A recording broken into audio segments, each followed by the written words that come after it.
AFC Championship, Tennessee Titans traveling to Kansas City. Kansas City is -7 points going into this game, which is actually the lower of the two spreads this weekend. So the history between these two teams, Tennessee, they have won 4 games in a row between the two teams. They won this season in week number 10, 35-32. They also won in the 2017 playoffs, the year 2018, 22-21. Marcus Mariota passing to himself for the big touchdown, if you remember that huge play. It was also a miraculous comeback in that one, and that also kind of started the Derrick Henry is a monster in January conversation back all the way a couple of years ago. Also in that game, Patrick Mahomes was not the starting quarterback for the Kansas City Chiefs. It was Alex Smith, just so you know. So not a lot of carryover in terms of playoff games between these Titans and these Chiefs, because Patrick Mahomes' Chiefs, a lot different than Alex Smith's Chiefs. In week 10, let's go over some of the key statistics. Patrick Mahomes, it was his first game back from injury in that one. He was 36 for 50 for 446 yards and 3 touchdowns. He was sacked twice in that game, but for the most part, I went back, I watched the entirety of the game, and not a lot of pressure in that game on Patrick Mahomes. He had a lot of success, and he lit up the secondary of the Tennessee Titans. Ryan Tannehill, this was kind of his coming out party, specifically at the end of the game in the fourth quarter, when he had to make a big drive to get the Titans to win that game with like 25 seconds left. Pass it to Adam Humphries for the game-winning touchdown. Tannehill, 13 for 19, 181 and 2 touchdowns. A good game overall, made a couple big throws, but nothing spectacular. Running back position, Derrick Henry, it's kind of interesting because in that game, he did a lot of what he's been doing now. He nearly had 200 yards in this game, 23 attempts, 188 yards, and a 8.2 yards per carry for 2 touchdowns. This was even before Derrick Henry kind of like started going full ham versus the rest of the league. Like, he was playing well this entire season, but it really took until those last like 5-6 weeks where he started going off. This was in week 10, so a little bit before that, and this may have even started that run a little bit. But after this game, they fully committed to Derrick Henry as that, we're just going to go with this guy. We're going to run him into the ground, and we're going to see how far he can take us. So in this game, he had a massive performance. He also had a 68-yard touchdown. And really, if you take that 68-yard touchdown out of his performance, he still had a great game. He still had 122 yards and 5.5 yards per carry. So no, this wasn't all just on one run. Derrick Henry was efficient for much of the day, and that bodes well for their AFC Championship matchup. Damian Williams on the ground had 19 attempts, which seems like more than usual. 77 yards and 4.1 yards per carry in the game. Not a bad performance at all. Wide receiver, Tyreek Hill had a massive game. 11 catches, 157 yards, and a touchdown. Travis Kelce had 7 catches for 75 yards and a touchdown. So both the main weapons for Mahomes had a touchdown. Both had good games. Hardman also had a long touchdown. 63-yard touchdown. Mahomes, it was the jump pass play. If you remember that, he had to jump up and then throw it. It was pretty spectacular.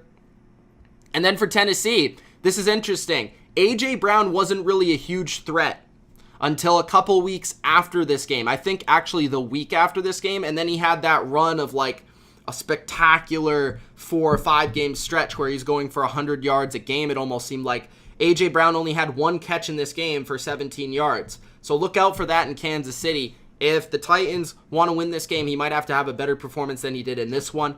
And Ferkser and Jonnu Smith, one of the big key takeaways from this game was that the tight ends were most effective in the passing game for Tennessee. They had 7 catches for 76 yards and a touchdown. That's accounting for 7 of the 13 completions, so over half of what Tannehill was able to do in that first game. So Jonnu Smith and Ferkser both have been big in these playoffs in the divisional and wild card round. Look out for them. They have to have a big game. And Chris Jones defensively had 2 sacks as the standout. He also had a forced fumble early in the game. Now, other key takeaways, there was a fumble for a touchdown in that game for the Tennessee Titans. Evans returned a Damian Williams fumble for a touchdown. There was a mess up on a late field goal by Kansas City, which led to the long drive by Tannehill at the end of the game. There was also a missed extra point for the Kansas City Chiefs by Butker. There was a lot of penalties in that game, which I don't really see happening again, because lots of penalties don't really seem to happen in the playoffs because they let more things go. So that's good for both teams, but most of the penalties actually went against the road team, the Kansas City Chiefs. So look out for that. Penalties early on in the game really set back Kansas City from not making this game in particular a blowout, because Kansas City, I think, was up 10-0 early in the game. Tennessee was able to come back with that fumble return, and then the whole game kind of blew up. It was even all the way until the end, and Tennessee was able to capitalize with the game-winning drive. Now, when we look at this game, Tennessee's offense versus Kansas City's defense, I think we all have to start with, obviously, Derrick Henry and the Kansas City run defense. Like, how is this going to go down? Is Kansas City going to be able to stop him this time around, or is Derrick Henry going to go off like he did versus Baltimore, like he did versus New England?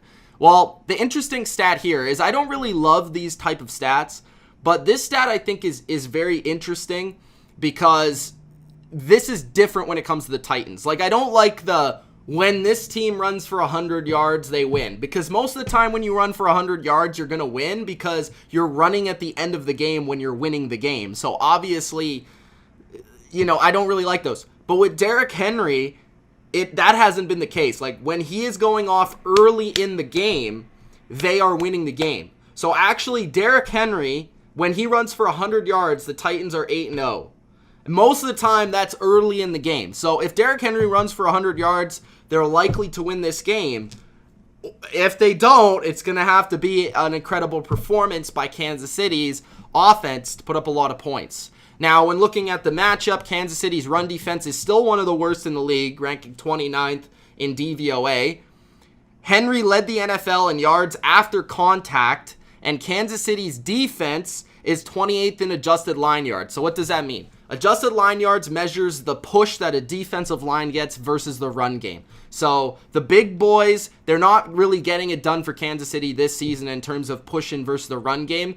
Well, if Derrick Henry is not getting tackled early in the line, the fact that he is leading the NFL in yards after contact means that if he's able to get to that second level of Kansas City's linebackers, or the third, like potentially breaking through the linebackers to the second level to the safeties or the corners to the secondary, then he's not going to go down. I mean, we know this with Derrick Henry. You need to have a group of people to tackle him. You need to have 1, 2 people to tackle him, or it has to be a spectacular tackle by a linebacker or a defensive lineman.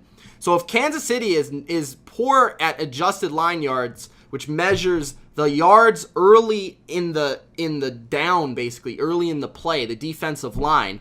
If that defensive line isn't blowing up the run, Henry's going to have plenty of opportunity to hit these big plays for big yardage, going for big plays, right? So Tennessee, they rank 4th in adjusted line yards offensively, offensive line-wise. So their offensive line has the 4th best push in the run game of all offensive lines in the league. And that's just measuring the regular season, not including the postseason. Now the Titans, they were effective in this game. When I went back and watched, they were effective at running the ball outside a lot. Outside, running stretch runs and running some tosses and some outside zones.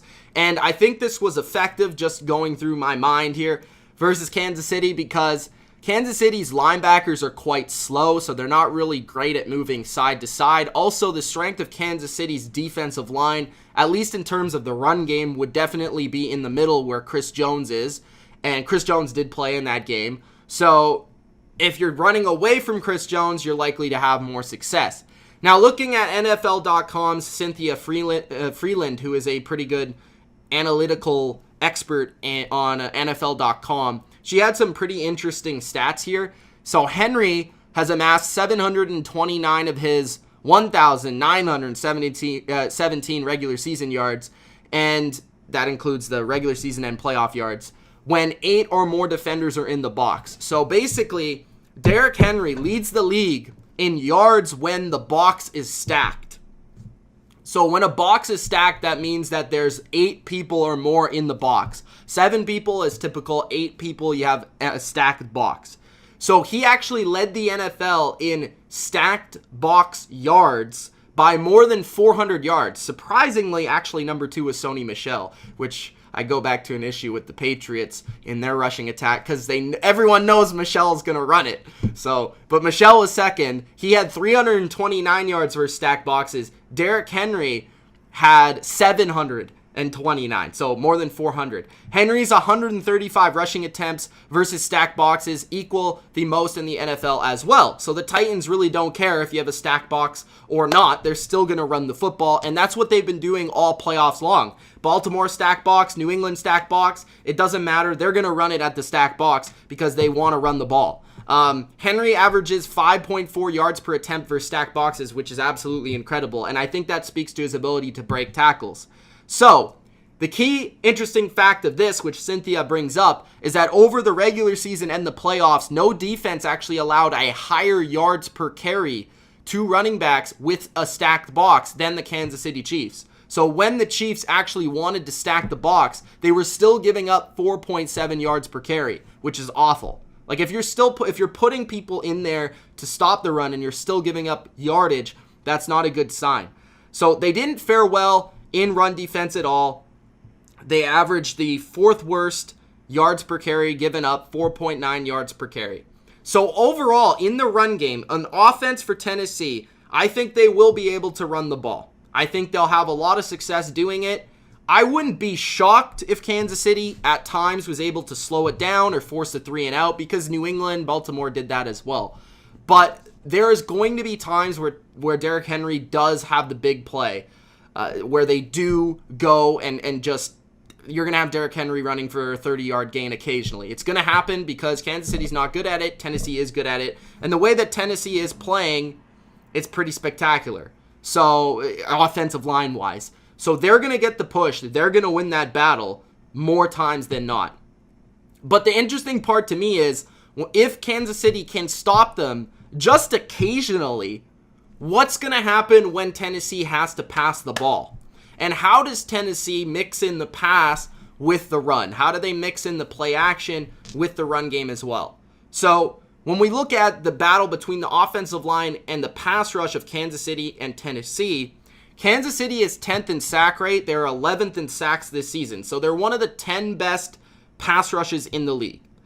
Tennessee, they need to avoid 3rd and long because they're not good in those situations. They need to stay ahead of the chains. So I'm thinking they need to run the ball early and they need to have success running the ball. And if they're going to pass it, I think they need to catch Kansas City off guard with a deep play down the field.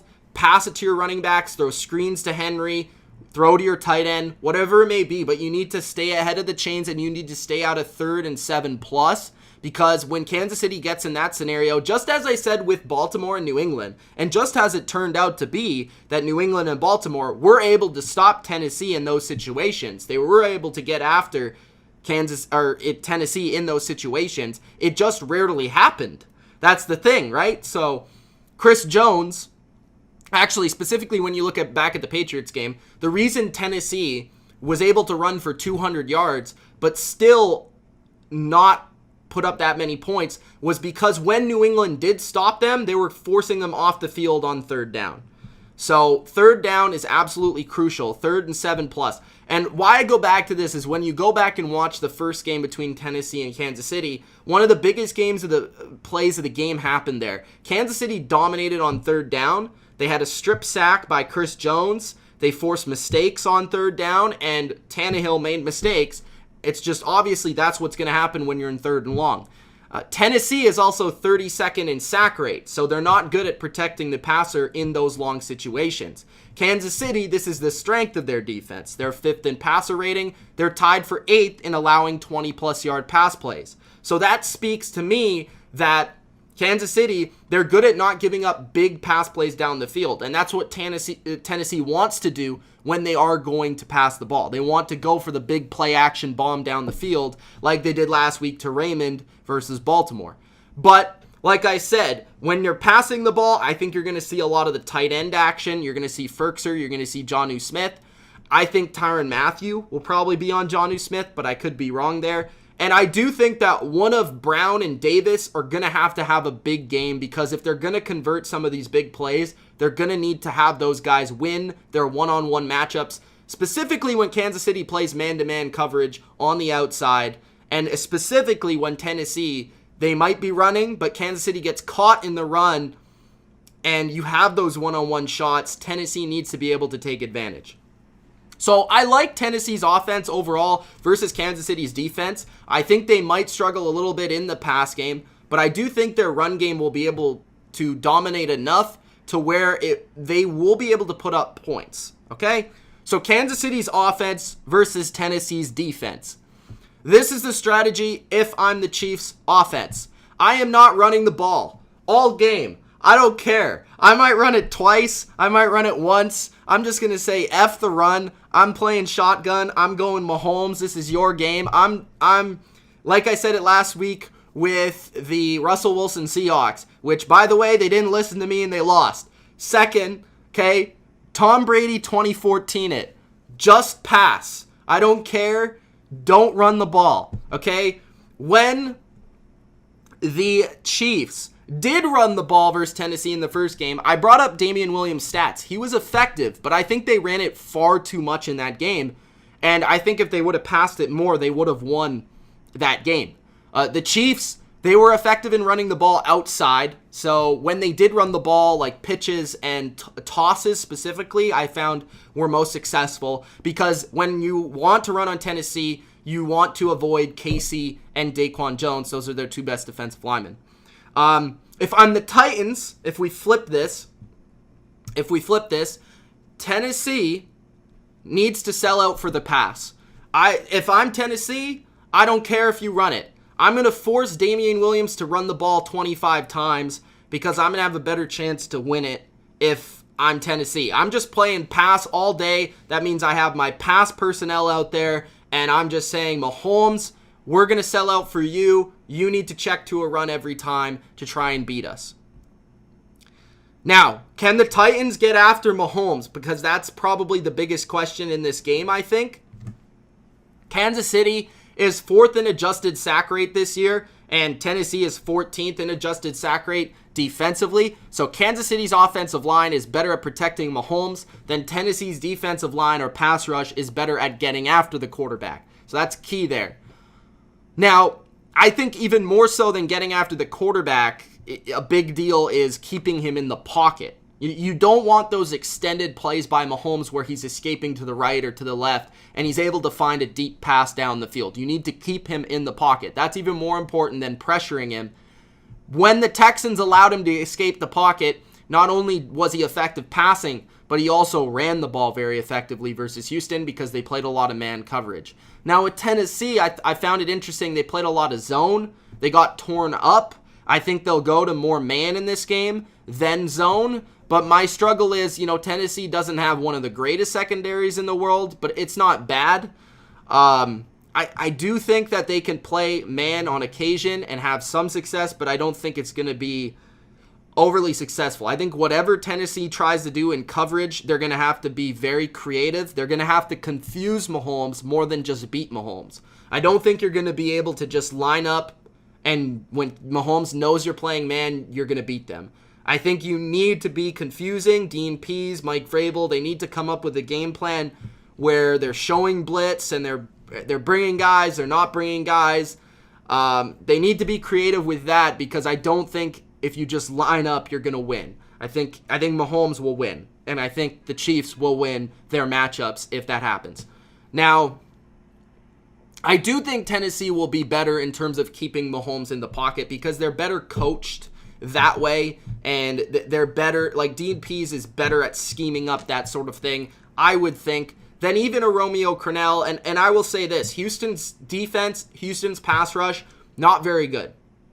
Houston's pass rush is one of the worst in the league. J.J. Watt was not himself, and he was not on the field all the time. Tennessee's is better than Houston's. Tennessee's not one of the top 5 pass rushes, but it is better. It is in the top 15, so that's good to know. Tennessee needs to get much better out of their red zone defense. Where they have been good is 3rd down and 4th down, where they rank in the top 10 in both. But their red zone defense this year only ranked 28th. That was a big issue for Houston. When I talked about the Houston-Kansas City game last week, Houston was ranked 31st or 32nd in the league. So if Tennessee wants to beat Kansas City, they need to force field goals because they're going to get, the yardage is going to happen. Kansas City's going to move the ball. But when they're inside the 20, Tennessee needs to really just not give up touchdowns. I mean, it sounds simple, but this might be their best way of playing defense, which is scary because when you look at this game, whoever has the time of possession is likely to win. And the way I'm thinking about it is, if I feel like Kansas City is going to be able to move the ball, but it's up to the red zone to determine if they're going to score, I think Kansas City is going to dominate the possession of the ball, which means that that's going to put pressure on Derrick Henry and the Titans to score if they're not in control of the game script. Because Tennessee wants to be in control of the clock, right? But if they're not in control of the clock, and Mahomes is, and the Chiefs are, it's interesting. I don't know. So looking at some individual matchups, I think that Adoree Jackson will cover Tyreek Hill, and you might see some Byard on top in double team coverage there. And then you have Kelsey. I don't know who will cover him, maybe Vaccaro. But Tennessee does not rank well in terms of covering tight ends. They rank 22nd in receptions and 26th in yards. So I would expect Kelsey to have a big game in this one again, because I expect that the Titans will not give up the big play like they did the first time versus Kansas City. I think they'll try and take away Hill with Jackson and Byard or whatever and double team him, and then that will allow Kelsey to have the one-on-one on a favorable matchup. So I expect Kelsey to have a big game and possibly Sammy Watkins. But I don't expect Tyreek Hill to have the huge game because I think Dean Pease is smarter than that. What the Titans did in the first game, interesting enough, was early in the game, they kind of allowed a lot of short completions. Then they were getting burnt by short completions. And then all of a sudden, they were giving up big plays. That's just not what you want to happen. I think if the Titans want to win this game, they need to win special teams. They need to win the turnover battle. Otherwise, I know it sounds funny because I haven't picked the Titans either of the last 2 weeks. But the reason I'm saying Kansas City will win, I think the Titans will be very close. I think the Titans can win this game. But the thing is here, I think Kansas City is a team they haven't faced in terms of they can pass the ball so great and they can move the ball and score so quickly that it doesn't matter how long they hold the ball for. It doesn't matter how much really Tennessee controls the possession or controls the tempo or any of that. Versus Baltimore couldn't play from behind. I knew this. I told you this. New England, they didn't have an offense. So both of those teams were totally different from Kansas City. With Kansas City, it doesn't matter how often they get the ball. They'll score. I have Kansas City winning 27-21 over Tennessee. I do think that Tennessee will cover, but I think Kansas City will win. I think Derrick Henry will have another great game. But I also think Mahomes will just be too much. And the passing game of the Chiefs will be too much for the Titans defense. So I'm going with Kansas City to win 27-21.